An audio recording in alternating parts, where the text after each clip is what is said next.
Shalom, saudara dikasihi Tuhan Yesus Kristus. Bagaimana? Saudara masih tetap semangat untuk belajar firman Tuhan lewat Bible Study CK7 yang setiap malam memberkati kita, kecuali libur nasional. Saya percaya apa yang kita pelajari mungkin masih ada hal-hal yang membingungkan, belum jelas gitu ya. Tapi kalau kita terus-terusan belajar, memiliki antusiasme untuk menggali firman Allah, Allah Roh Kudus itu akan menerjemahkannya, saudara. Ya, kami dari unit pengajaran CK7 memberikan pelayanan untuk menjawab setiap pertanyaan-pertanyaan.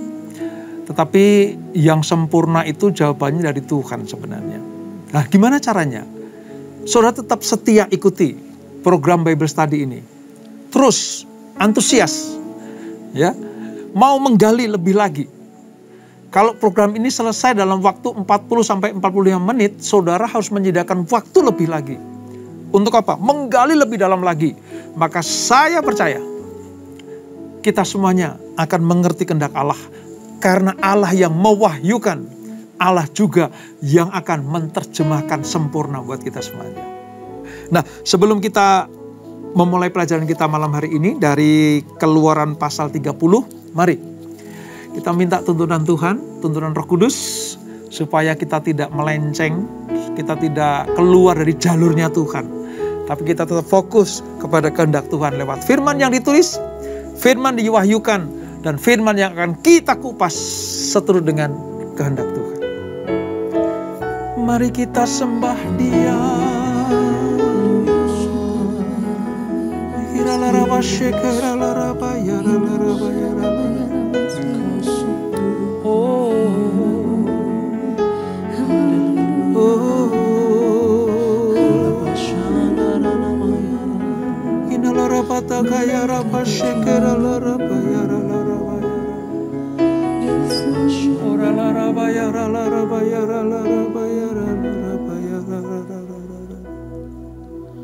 Saat ku masuk ke hadirat-Mu, bawa persembahan ke tempat kudus-Mu, pujian ku naikkan, sembah ku berikan bagi-Mu Allah yang mulia.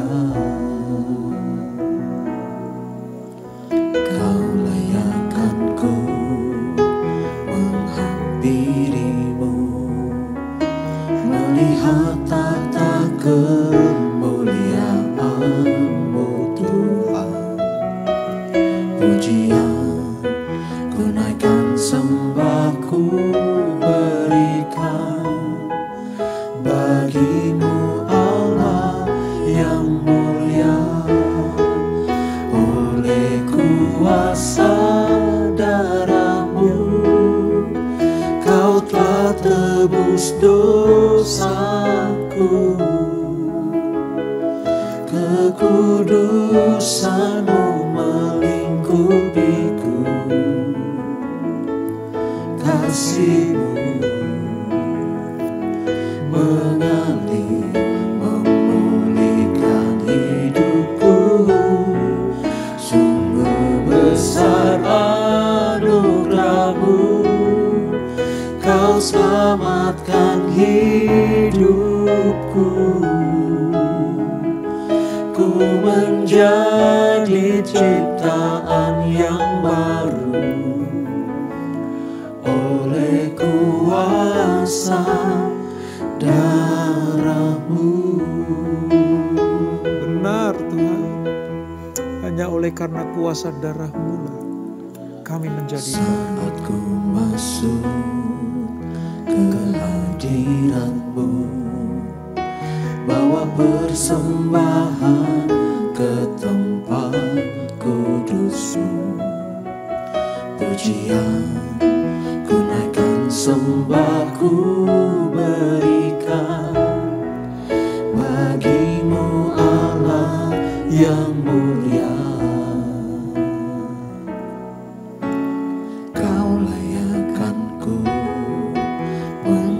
piringmu, melihat tata kemuliaan-Mu Tuhan. Pujian ku naikkan, sembah ku berikan bagi-Mu Allah yang mulia. Oleh kuasa darah-Mu Kau telah tebus dosaku. Kekudusan-Mu melingkupiku. Kasih-Mu mengalir memulihkan hidupku. Sungguh besar anugerah-Mu, Kau selamatkan hidupku. Ku menjadi ciptaan yang baru oleh kuasa darah-Mu. Oleh kuasa darah-Mu Kau telah tebus dosaku. Kekudusan-Mu melingkupiku. Kasih-Mu mengalir memulihkan hidupku.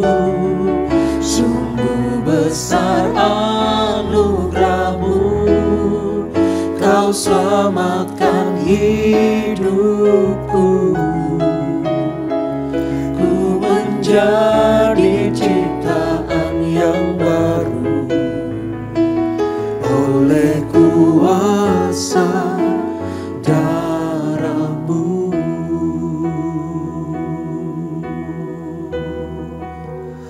Haleluya, haleluya Tuhan. Penuhi setiap kami.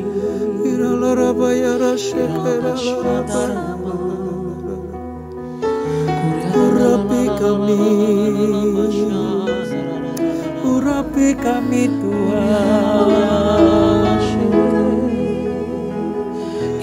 Layakan kami Tuhan. Urapi setiap kami, urapi kami anak-anak-Mu Tuhan. Urapilah kami dengan minyak baru. Penuhilah kami dengan hadirat-Mu. Kami rindu Tuhan melihat kuasa-Mu dicurahkan di tempat ini. Ya Tuhan, urapilah kami dengan minyak baru. Penuhilah kami dengan hadirat-Mu. Kami rindu Tuhan melihat kuasa-Mu dicurahkan di tempat ini. Urapilah kami dengan minyak baru. Penuhilah kami dengan hadirat-Mu. Kami rindu Tuhan melihat kuasa-Mu dicurahkan di tempat ini. urapilah kami dengan minyak baru, penuhilah kami dengan hadirat-Mu. Kami rindu Tuhan melihat kuasa-Mu dicurahkan di tempat ini.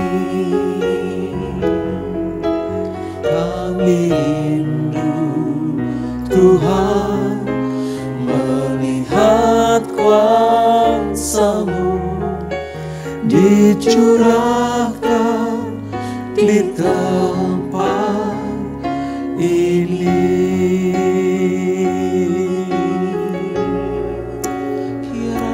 Oh Yesus, Yesus, Yesus, Yesus, Yesus.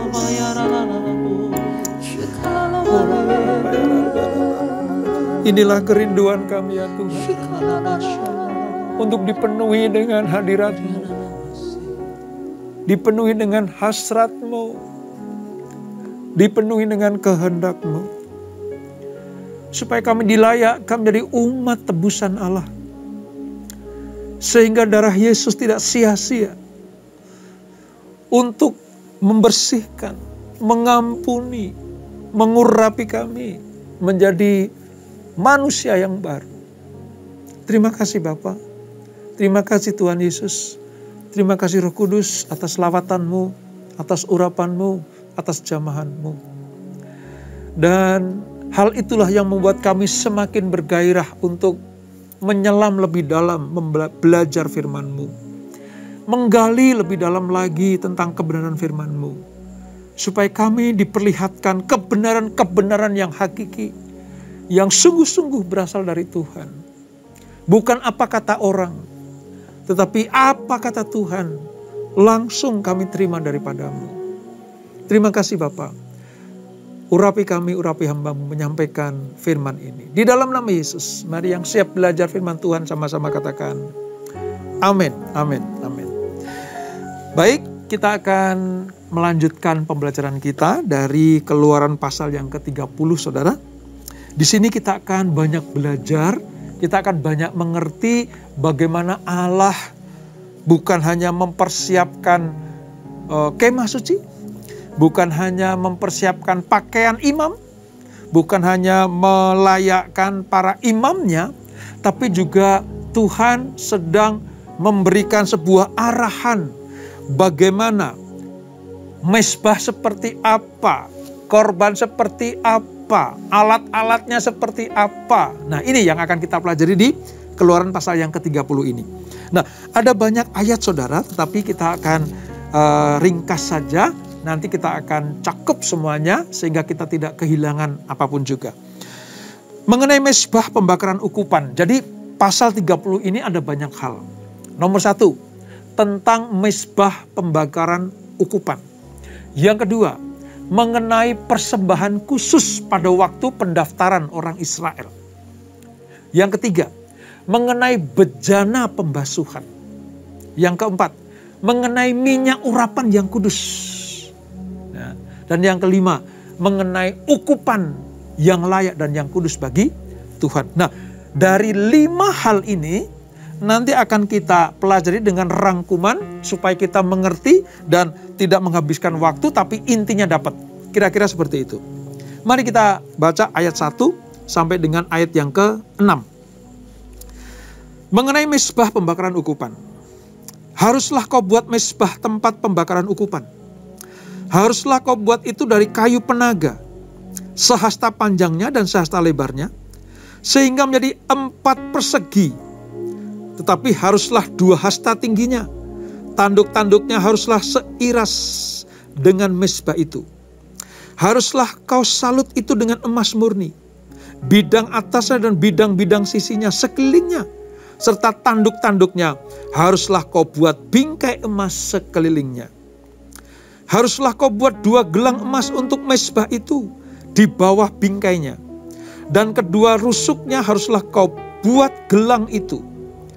pada kedua bidang sisinya, dan haruslah gelang itu menjadi tempat memasukkan kayu pengungsung, supaya dengan itu mezbah dapat diangkut.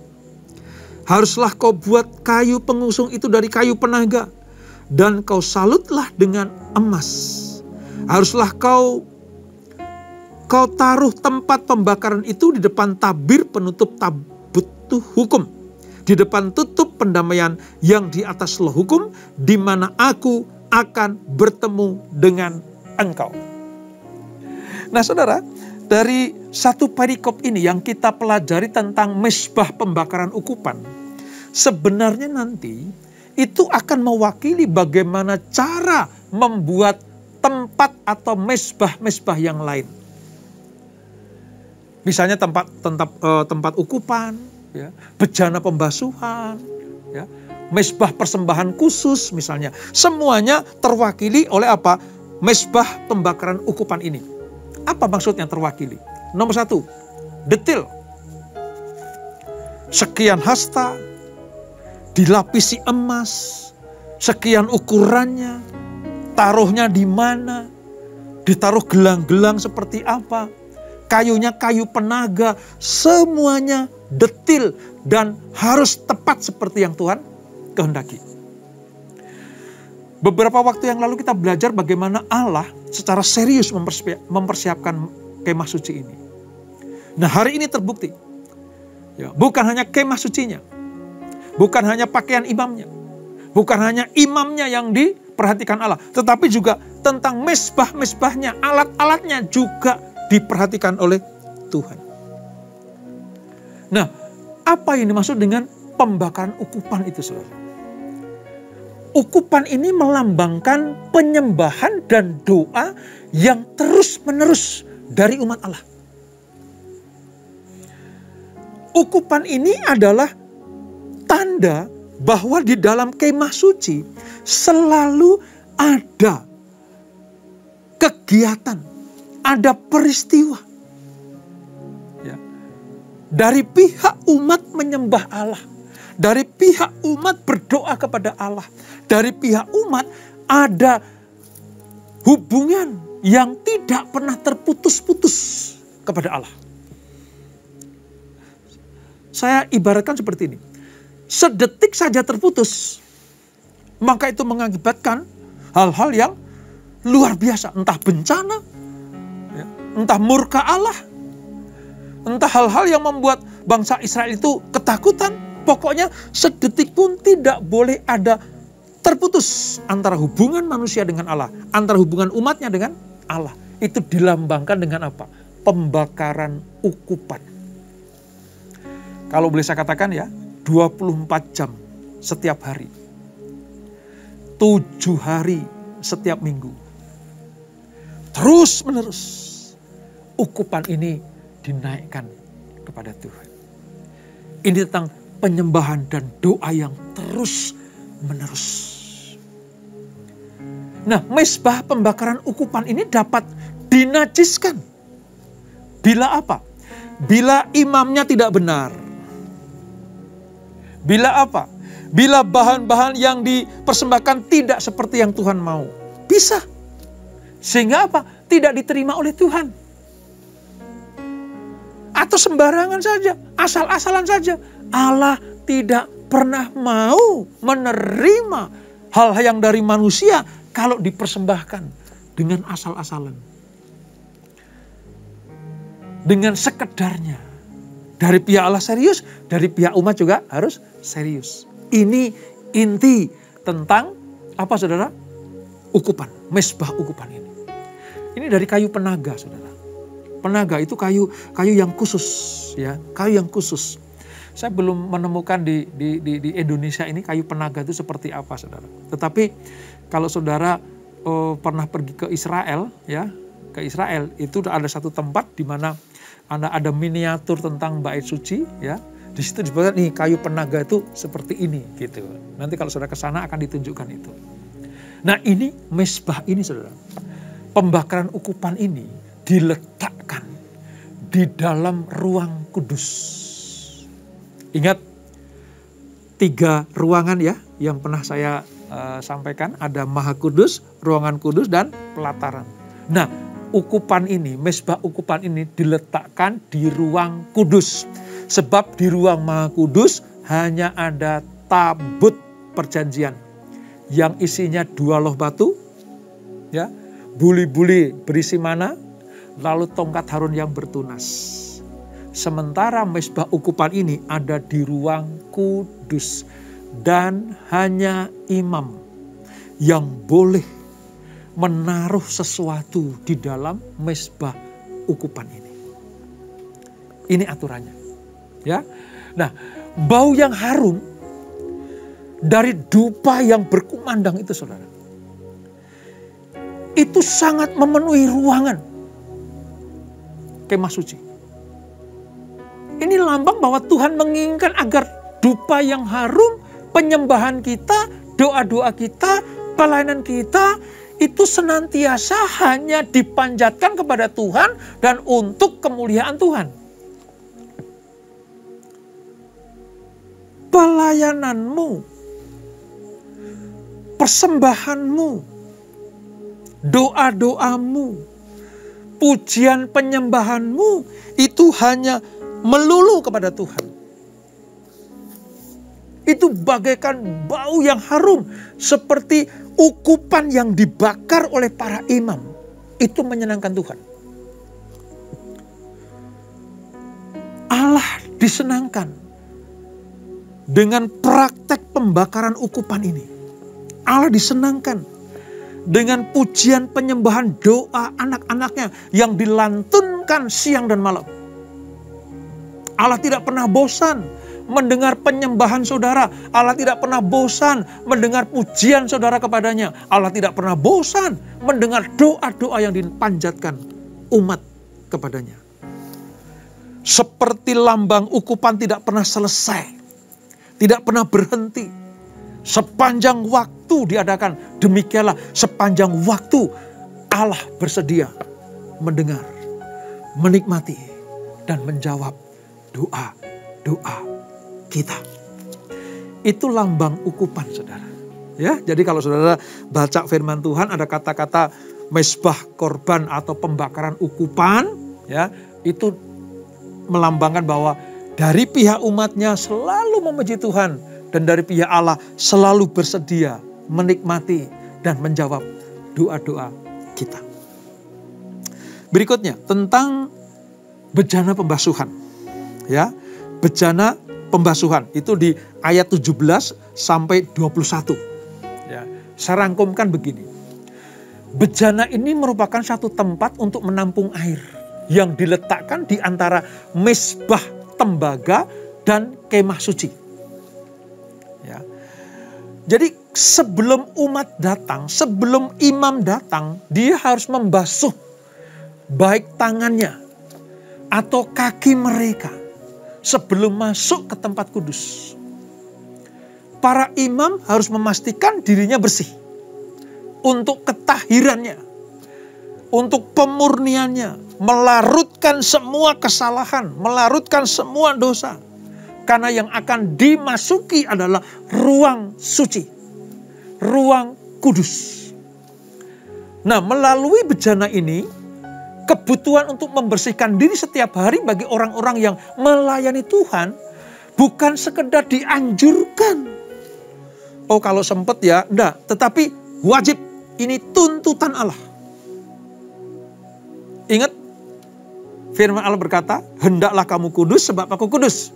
Nah, ini dipraktekkan di dalam apa? Bejana pembasuhan. Nah, praktek seperti ini, saudara, sudah sejak zaman Musa memimpin bangsa Israel. Dan pada tahap atau pada awal ibadah di kemah suci. Nah, nanti ini diadopsi, saudara, diadopsi oleh agama-agama yang lain. Bagaimana dia membersihkan tubuhnya dengan air, ya. Membersihkan bagian-bagian tubuhnya, setiap lubang tubuhnya dibersihkan dengan air. Itu lambang bejana pembasuhan. Jadi modelnya, mereka mengambil model itu dari cara Musa dan Harun mempersiapkan bejana pembasuhan ini.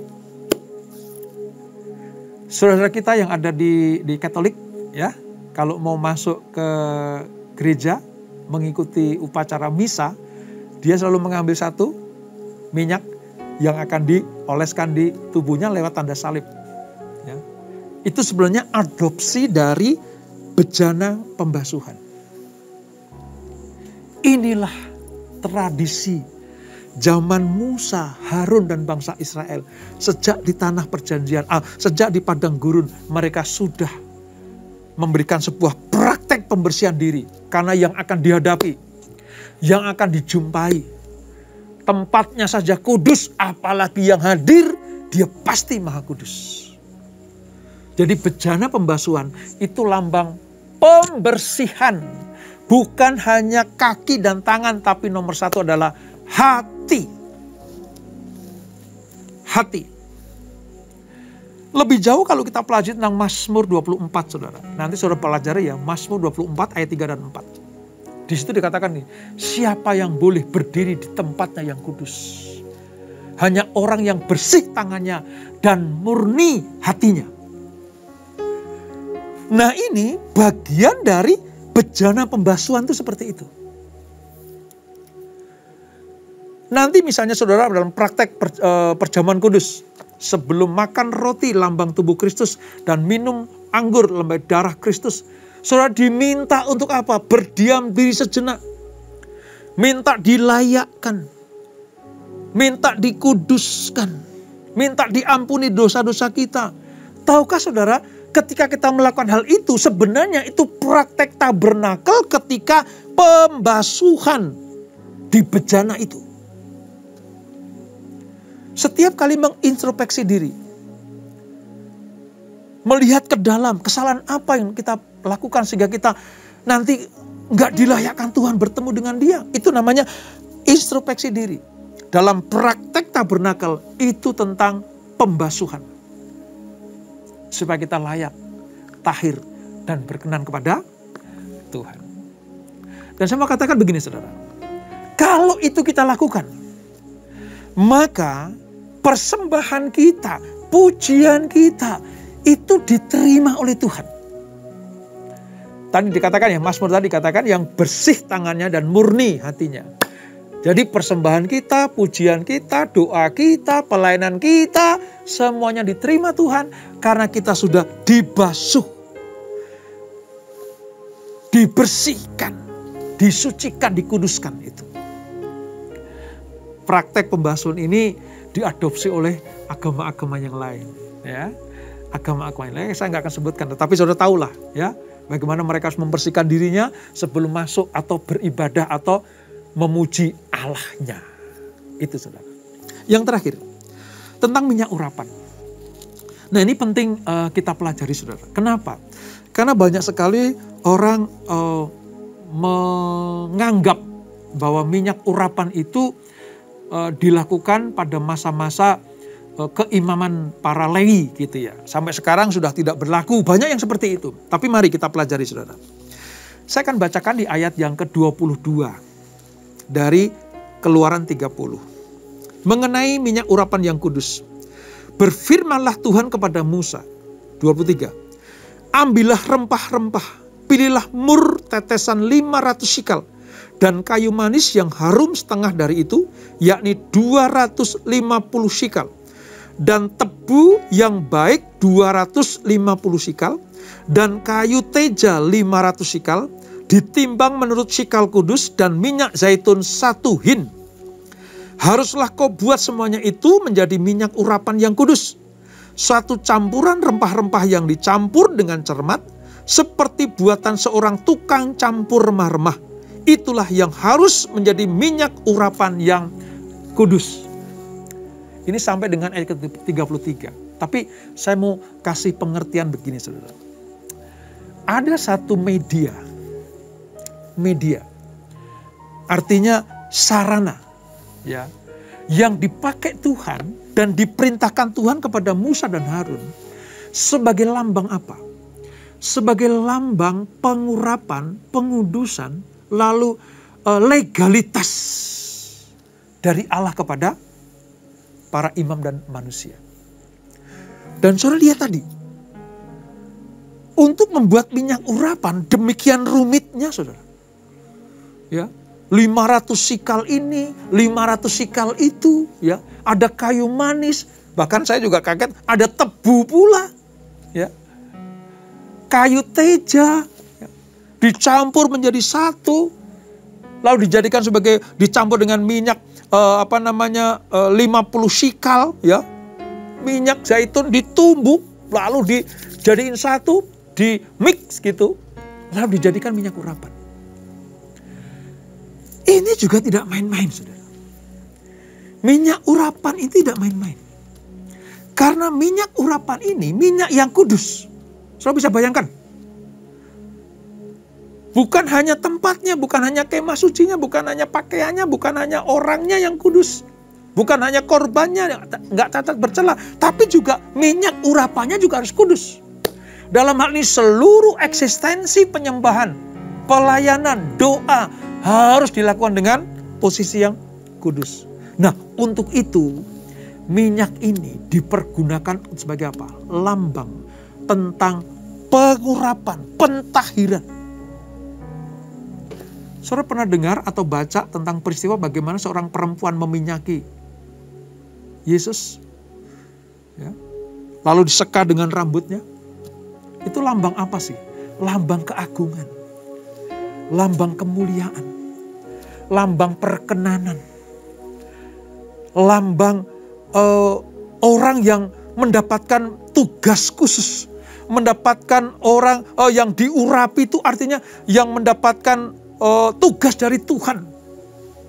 Mendapatkan kepercayaan dari Tuhan. Ini gak main-main. Ini agung, ini mulia.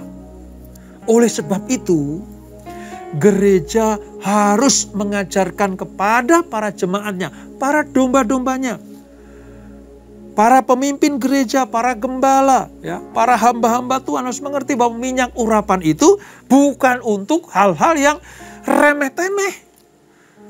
Bukan untuk main-main. Bukan untuk hal-hal yang sifatnya nggak memiliki kaitan dengan tugas keimaman. Hati-hati, saudara.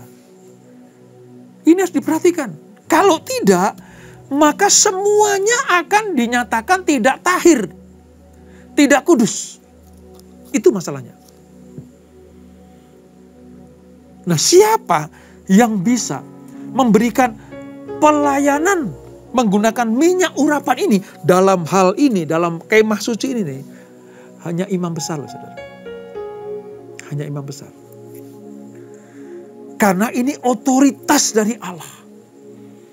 Legalitas dari surga. Supaya manusia ini dilayakkan. Manusia ini dikuduskan. Manusia ini dipercaya Tuhan. Melakukan tugas-tugas yang mustahil dilakukan oleh manusia. Tapi mampu dilakukan. Seluruh apa yang dilakukan oleh para imam, kalau sudah diurapi dengan minyak urapan ini, maka semuanya ditahirkan oleh Tuhan. Dikuduskan oleh Tuhan.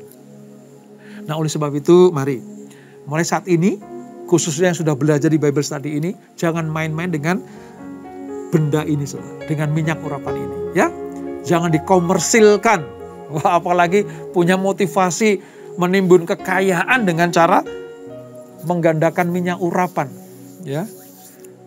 Menimbun kekayaan dengan cara apa? Ya, mengkomersilkan minyak urapan. Waduh, jangan sekali-sekali terjadi, saudara.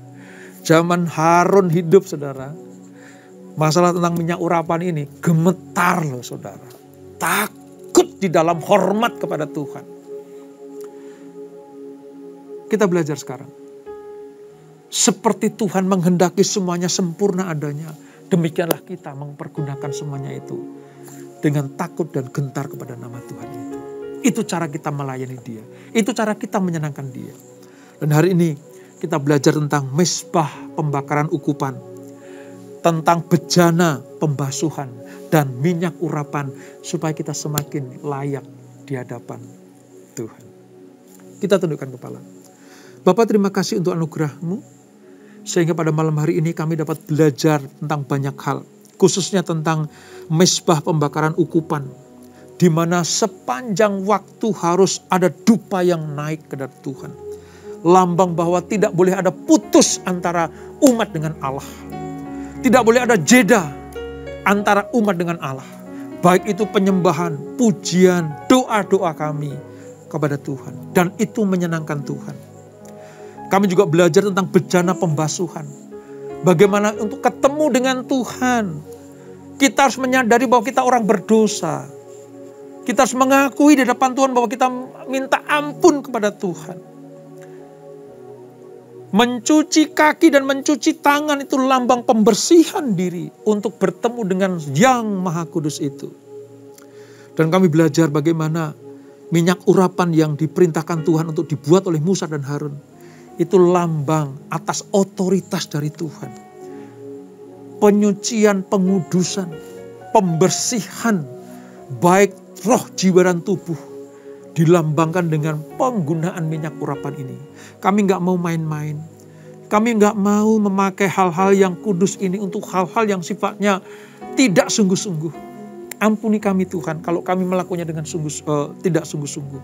Ampuni kami, kuduskan kami. Kami mengerti sekarang untuk bertemu dengan Tuhan yang Maha Kudus ada step atau tahap-tahap yang harus kami lalui. Terima kasih Bapak, terima kasih. Berkati kami semuanya. Dan kami ucap syukur. Semuanya sudah disempurnakan oleh Tuhan Yesus Kristus. Di kayu salib semuanya sudah dilakukan oleh Tuhan Yesus. Ya pembersihan dosa. Ya ukupan yang selalu dinaikkan sepanjang waktu karena Allah bersedia menjadi pengantara bagi kami. Yesus sebagai pengantara bagi kami sepanjang waktu. Seperti ukupan yang dinaikkan. Dan pengurapannya itu turun atas kami semuanya. Berkati anak-anakmu. Berkati keluarga demi keluarga. Berkati seluruh yang join di Bible Study ini. Semuanya diberkati Tuhan. Terima kasih Bapak. Sebelum kami berpisah, kami siapkan hati kami terima berkat yang padamu. Kekasih kasih Kristus, arahkan hatimu kepada Tuhan dan terimalah berkat kasih anugerah dari Allah Bapa yang berlimpah-limpah. Di dalam anaknya yang tunggal Tuhan Yesus Kristus. Dan persekutuan yang dalam Roh Kudus menyertai kita semuanya. Mulai saat ini sampai Maranatha. Tuhan datang untuk yang kedua kali menjemput kita semuanya. Dibawa masuk dalam kerajaan surga yang mulia. Menikmati kemuliaan kekal sampai selama-lamanya. Yang diberkati. Sama-sama kita katakan amin. Tuhan Yesus memberkati.